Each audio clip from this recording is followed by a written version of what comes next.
Okay, so this is my second video to my brother HD in Tennessee, United States. And today I just want to talk to you about the exercises that you're doing. You mentioned that you're doing chest and shoulders, biceps and triceps, and I believe forearms you're going to add to that. Abs, legs, abs and back, and yeah, I think I've sort of pretty much, that's what we was talking about earlier. Now, my recommendation would be definitely to do flat bench press with 3 weights, incline bench press for the upper chest, okay? That will build the shelf effect across the chest. The bench press builds all across the chest area. It also works your shoulders and your rear delts and your front delts especially, and also your forearms, okay? And some people, when they bench press, they will tend to use their shoulders a lot more than their chest, okay? So, we got the bench press, flat, incline bench press, then you said about dumbbell flies, okay? Dumbbell flies is good. If you want to know how to do them correctly, that's on one of my other videos, how to do a chest workout, so that'd be cool. That'd be a good combined chest. I would combine with back, okay, rather than shoulders. Now the reason being is that when we're doing chest, we're doing bench pressing, and we're going to be using the shoulders a lot, okay. So when you go to do shoulders, your shoulders going to be a bit burnt out from all your chest pressing, all right. Shoulders, I believe the exercise you would do would be military press, typically, front row raises, lateral raises, shoulder shrugs, and sort of exercises like that really, perhaps some upright rows. So you'd want to do shoulders, as there's quite a lot of exercises to do, on a day separate from your chest. So with the chest, as I said, you're using your shoulders and your triceps, for chest. A good thing to do would be doing back, because then you're doing pushing for chest, pulling for back, okay? So lat pull downs, cable rows, bent over rows, deadlifts, although deadlifts, depending on how you do them, can do the back of your legs, your hamstrings. They can also work your lower back. You can do some other exercises for lower back. There'll be machines in the gym that perhaps you sit in it and then you push back like that, and then that works your back. So back and chest is a good one. You will also get people say, well, I do back and biceps, chest and triceps, because they're antagonistic muscle groups, or opposite. So for example, with the chest, if you do chest and triceps, then it's sort of two, not chest and triceps, chest and back and biceps, chest and triceps, yeah, that's it. Some people prefer that, and some of the pros do that. But again, if you're doing bench pressing, your triceps are going to come into play quite a bit for stabilising. And then if you do your bench pressing, and then you go on the triceps, your triceps are already pre-fatigued, okay? Now you can see it as they're pre-fatigued in the sense that they're worn out already, or you can actually sort of say, well, if you look at it from a positive point of view, because I've been doing my bench pressing, my triceps are already warmed up, so I don't have to warm them up. So yeah, I can see that point of view. So it really isn't any definitive scientific method of exercising and have to do it this way, okay? I'm just telling you my preference. Now shoulders, I work on the same day as my legs. So shoulders, they're taking care of themselves. With the legs, I'm not doing anything to my legs because I'm doing my shoulders, and vice versa. So legs for me is a good exercise to do after I've done my shoulders. Shoulders for me would be military press with dumbbells. Actually, I do dumbbell press nowadays because my shoulder has got an impingement, bit of ascites, so I can't do military press now. Dumbbell press for me, front raises, lateral raises, shoulder shrugs with the dumbbells as well, and I then do leg extensions on the machine, leg curls and calf raises. So I'll do them exercises on that day. So that's my chest and back, shoulders and legs, biceps and triceps. And as I said, you want to do forearms as well, okay? Because if you make your forearms stronger, you're going to be able to curl more weight as well. Because when we do curling, this is the bar I use. It's called a curling bar, or a knurled bar, or an EZ bar, or easy bar. And with this, see, as you're coming up, your forearms are coming into play for the first part. Your biceps are not doing as much until you start coming up a bit, okay? And then you're going to lower it down. So if you've got strong forearms, and if you do forearm exercises, then that's going to help you to be able to curl more weight. With the exercises for forearms, you can do exercises such as hammer curls. So here's my dumbbell with no weights on it, but it's just simply like that with weights on it, obviously. That's called the hammer curl, and what that does is that works this part of the forearm, works the whole forearm, but it particularly works this bit here, the brachioradialis, and it also works the bicep to a degree as well. And some people say that's a bicep exercise. Well, it sort of is and it isn't, okay?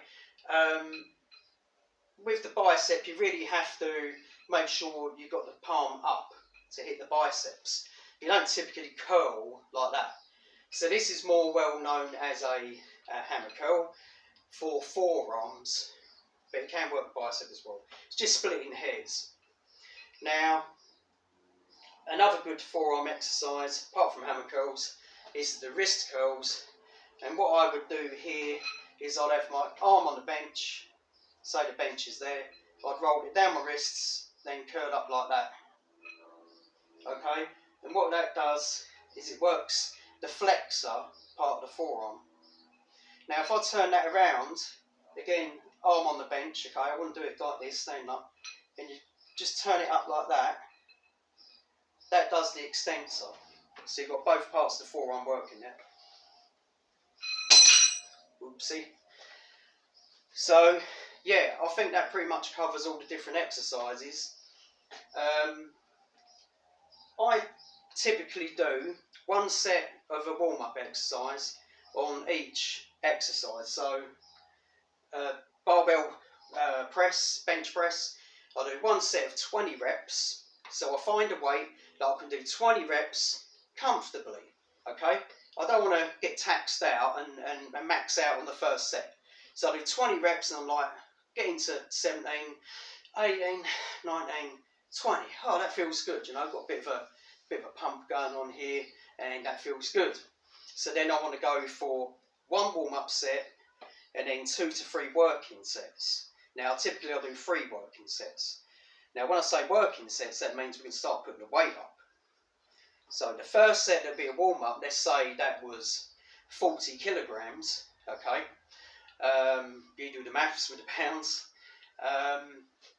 Then I would then do 20 reps with that, so 40 kilograms.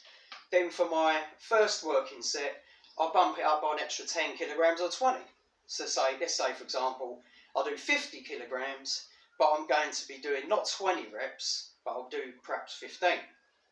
Then on the third set, or the second working set, should I say, I'll bump the weight up again, another 10, 20 kilograms, all depends.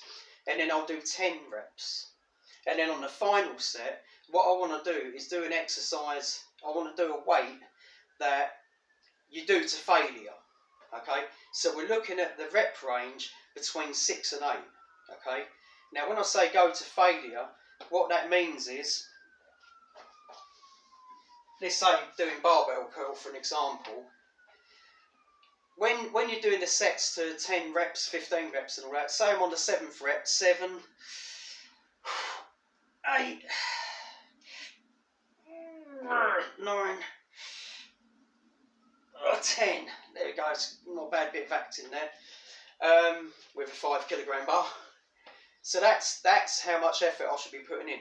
Now to failure, 6 to 8, I should be on the 4th rep and going 5. Okay, nice and controlled. 6. I'm still keeping my position good. Okay, keeping my back straight, keeping my arms to the side, like that. Okay, none of this stuff like that. None of that. All right. Unless you're doing a lifting competition, just seeing how much you lift, and even then I wouldn't advise it. Keep strict form all throughout, every exercise, strict form. I'm now on my 6th rep, 7, now it's shaking. Can I manage 8? And I'll get to the 8th one, my arms are just killed and murdered them, right? And I cannot possibly even get the bar up that far. That's to failure, okay? That is training to failure. If you can do training to failure isn't reaching 8 and then thinking I can probably do 2 more. Failure is actually failure. You can't lift anything else after that. But only train to failure on the last set of each exercise. So bench press, last set, train to failure, done. Now I'm going to do, say, incline bench press. Again, do the same routine. 1 set of warm up, 3 sets of working sets. Pyramid the weights so that you're adding weight to each set as you go on. The reps are going down, weight is going up. But for safety reasons, I wouldn't go below 6 reps, okay? Because then you could be entering into injury territory. Now, I know some people say, well, I want to find out what my 1 rep max is. That's fine. Get a spotter, get someone to help you to just make sure you don't injure yourself. 1 rep max is something you do on the one-off, all right? And then that's it. You don't do a 1 rep max throughout all your workouts. So repeat the same thing, barbell curls, tricep exercises, back, chest, shoulders, legs, 1 warm-up set, 3 working sets, and go from the rep range of warm-up sets 20 reps, first working set 15 reps, second working set 10 reps, final working set, which will be to failure, perhaps 6 to 8. Yeah, round about that roughly. So I think that covers that. As for the exercises, for you HD, as I'm talking to directly, but to anyone who's watching this video, just find 3 exercises that you enjoy doing for your chest, your biceps, triceps, forearms, back, legs, stomach, etc. Alright? But I would definitely include compound movements, which are multi-joint exercises. For biceps, definitely barbell curl, whether it's an easy bar, straight bar, that goes without saying. If you want to do dumbbells for the second exercise, fine. Cable curls, fine. Preacher curls, fine. You can, with the 2 exercises that come after the compound, you can pretty much just do what you like. And with the tricep ones, one of the good ones, compound for chest, is actually close grip bench press, where you do a bench press but you have a very close grip, okay? Or more isolating exercises would be the tricep press downs on the cables. That's good for size. Bench dips as well. Dips on a dip stand. Isolation exercises for the second and third working sets. Rope pull downs, kickbacks with the tricep kickbacks, tricep extensions behind the head, easy bar behind the head, bulldog bar behind the head, skull crushers, the list goes on. Okay, and just with the legs, squats is number 1 for leg growth, as people say, but I just don't do that anymore because there's so much opportunities for injury. You're putting a lot of weight on the spine. The spine's not designed to take that much weight. So for me, the safest option If you can do squats, you can do it with dumbbells.